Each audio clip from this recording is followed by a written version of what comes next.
There you go. Another hilarious comedian, Gina O'Connell. I want to run with it.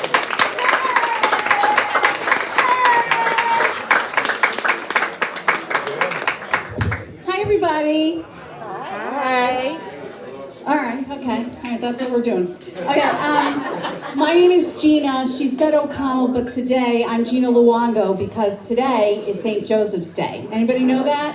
Any Italians in the house? So there are two types of pastry for St. Joseph's Day. Zeppoli, some people call it, but it's actually a St. Joseph's pastry. They're very, very similar. It looks like a cream puff.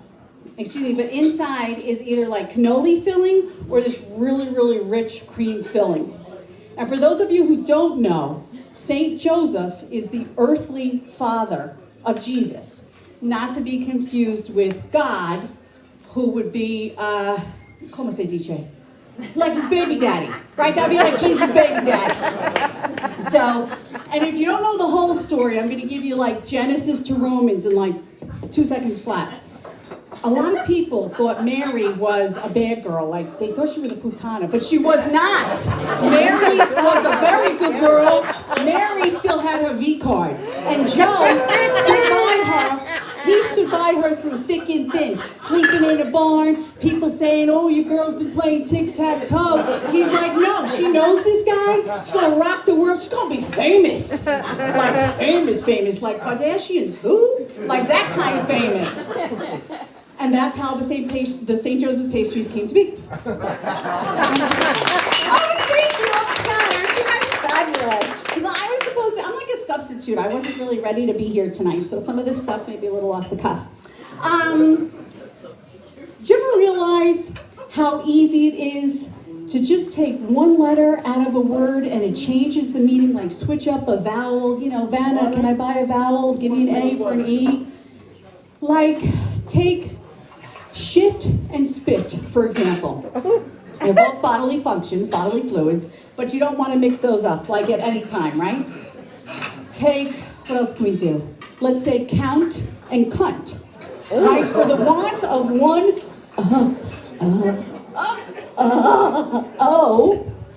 a lot of things change. I mean, unless you don't mind that there's always one cunt you can count on. You know, so many people are like that, so that'll work too. Let me talk to you about one of my friends. She's not here tonight. Do you ever have one of those friends, it's like 1-800 dial a soliloquy. It starts with, hey, let's just say Vicky. I'm just using you for an example. Hey Vicky, how's it going? And about 12 minutes later, you put the phone on mute, you start vacuuming because you're not getting an edge in word-wise. This chick is just going off. It's like live stream podcast, right? You can't even say, I gotta get, no, nothing. So I put the phone on mute, I vacuum, I took a shower. It's like 2 weeks ago, I'm on the phone with Vicky, and I took a shower. And she's just going on and on and on. I'm like, I don't have time for this. So I try and pause her to say, I gotta go to work, I'll call you back. Nothing, on and on. I'm home, might as well have sex. So we're having hot, steamy sex, and all of a sudden, there's a lull in the soliloquy, like that silence. So I'm like, think quick. Oh, really? Put it back on pause, finish what I'm doing, finish my, take care of all that I have to take care of. And then she goes on and on, this keeps going. And then I end with, when she's ready to hang up, I end with, all right, let's talk next week. What are you gonna do? That's just how it ends. And what are you gonna do is one of my favorite sayings. I got it from my ex-boyfriend's mother, like straight off the boat Italian. She has like 2 or 3 phrases that she used all the time, and generally they worked. I don't know this. I go over for dinner. She makes a beautiful light lunch, like 7 courses, and we're sitting there, and my ex-boyfriend, one of the many reasons we're exes, I mean, aside from the fact he broke up with me, but there's other things. He leaves, and I'm left with the mom and the dad and some gaping silence, which of course, because I'm Italian, I must fill that silence because we just can't have that. And I'm looking around thinking, what can I talk to this woman about? I really don't know her very well, and I know she has this beautiful china, full set, accents, little demi-tasse cups. So I said to her, your china is absolutely gorgeous. Did you bring that with you from Italy? She hits me. She goes, what are you gonna do? So I'm like, shit, this bitch wants to fight. All right, how do I handle this? I'm like, what happened? Well, in comes the ex, and he says, what happened? I said, your mother's Chinese, blah, blah, blah. I recap the whole thing. And he goes, oh, she says that all the time. What are you gonna do? Because a lot of times it works. Well, it didn't work tonight. I thought we were gonna brawl. So I got saved on that. So I'm sure everybody's tired of Zoom calls by now. The video calls, the not video. Can you see my screen? Yes, your cats are great. Get out of your bathrobe. It's 10:30, blah, blah, blah. But here I am, one woman in a team of 37 men. And we have a call every Monday, and it's a video call this one time because somebody's presenting. Usually it's just phone.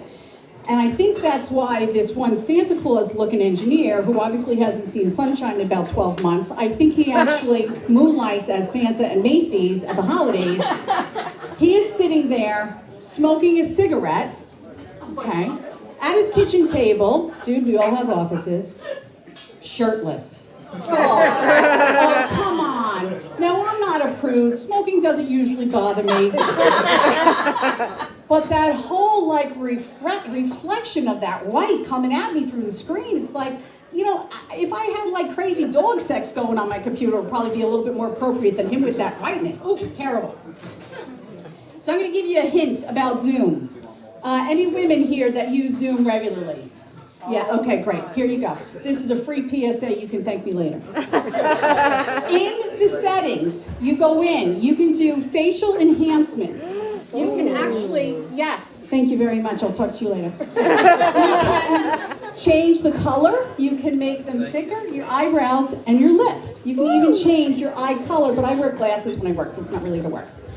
So here I am, I find out about this, I go in, I update my settings, which is kind of like a big deal if you know me, I can't even work the TV remote, so this was huge.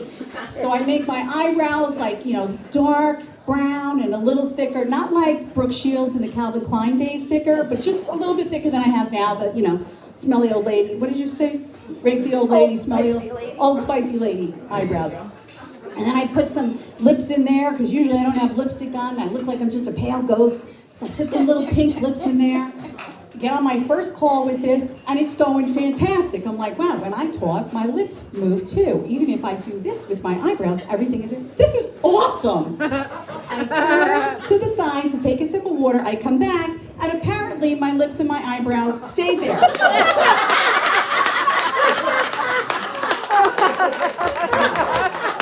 And you think it would be easy to realign your real face? It's not. I spent the next 47 minutes going It was really embarrassing. And I can also show you how to undo that feature, if anybody needs that as well. So last Zoom thing, I volunteer for a church group, and we have meetings via Zoom, always video, and generally on weeknights. So we're working on this big project for my church right now. Anybody here do Synod? Anybody Catholic? Catholics in the house? Okay, wow, a hush fell over that crowd. Anyway. So without telling you what the project's about, there's 5 of us on a team, and everybody's on video, and everybody has a different role, and blah, blah, blah. We start every meeting with a prayer, and we do our work, and we end every meeting with a prayer. It's absolutely beautiful. It's very delicious. But this one night, I ran right from work, which is this desk over here, to right to my personal, which is this desk over here, and I did not have time to go all the way down to the kitchen and get something to eat. So out of the corner of my eye, I see that my husband has come. He's standing in the doorway, I don't think he wants to get on camera, but he wanted to catch my attention. And I'm like, oh my gosh, you made me dinner. That's so sweet. So I turn and I look at him, and he's wearing his eyeglasses, his slippers, and a smile. Nothing else. I'm in the middle of hosting the opening prayer. I'm like, dude, for real? As I'm like, yes, Jesus, be with us. Please be in the spirit of sanctity. Let us get through this meeting. And put clothes on my husband. Apparently, this is true. This is the latest craze on the TikTok. So if you're on the TikTok and you see some white pasty Irish guy, that could be my husband. I'm just giving you forewarning. You take that that went to the bank. I am Gina Luongo. Thank you for your time.